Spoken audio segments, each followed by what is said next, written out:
Nathan, how are you? I'm good, how are you? Yeah, I'm well, thank you. So when we think about digital maturity, we see innovation as one of the key enablers to that. When we look in the payment space, many would say it's been one of the early adopters of innovation. What would you say, looking back in history, what's been the biggest disruptor as it relates to payments?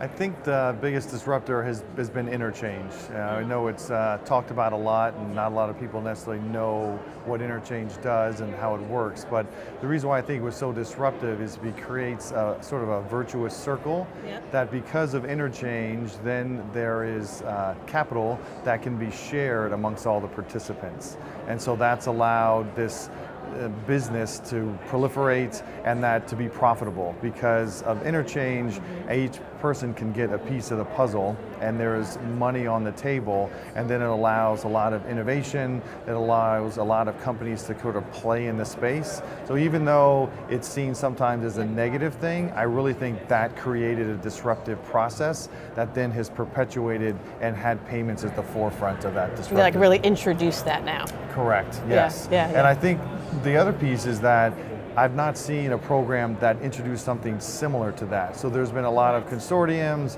there's been a lot of groups that are building things, but it never has had that virtuous property that then everyone benefits from it because I can make a little bit of money on this, and so I'm willing to give to the platform, I'm willing to spend because I know that I'll get something in return. And if you looked maybe 5 or 10 years out, like what do you think it looks like then, at least here in the US? I think that China's already figured that out. I think if you looked at where China was 5 years ago and then where they are today, that creating a platform has been solved by Alipay and WeChat, and so I think that is going to migrate to the US, and maybe even Facebook and what they're doing currently with their new Libra token is at the first start of that, where they're creating a means to transact on platform. And then how do you sign participants up on that? And starting with social. So if you look at the Chinese model, they started with social, they moved to payments, and now they're moving to financial services.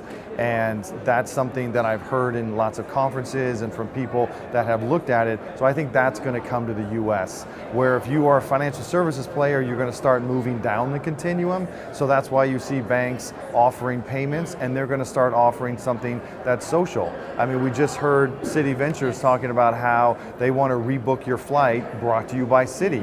That has nothing to do with financial services nor payments, but it is something that has benefit to you that's sort of on the social fabric versus financial services. And why do you think China was so much further ahead?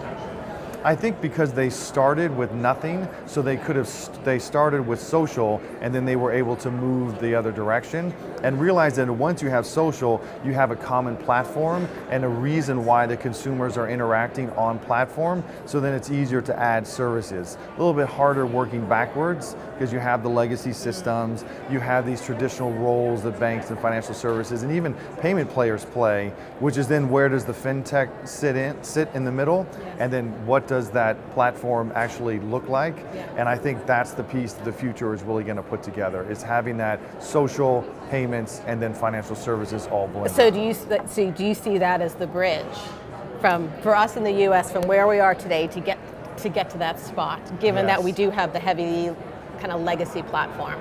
I see that as more the destination. On the bridge, I think because the platforms here in the US are more diversified, there's going to be a buy, build, partner type of situation that'll get them eventually there. And again, hearing people even at the conference today, they're talking more about partnership, more about sandbox environments, more about letting them into the environment. So again, in order to get from here to there, you have to figure out where do the platforms fit together. And it may be sort of sponsored by the banks, it might be led by financial services, but it definitely is going to fill other needs in order to get there. And that very much is going to be a partnership play. So thank you, that was great, Nathan. I appreciate the insights, and it was really great. Thanks.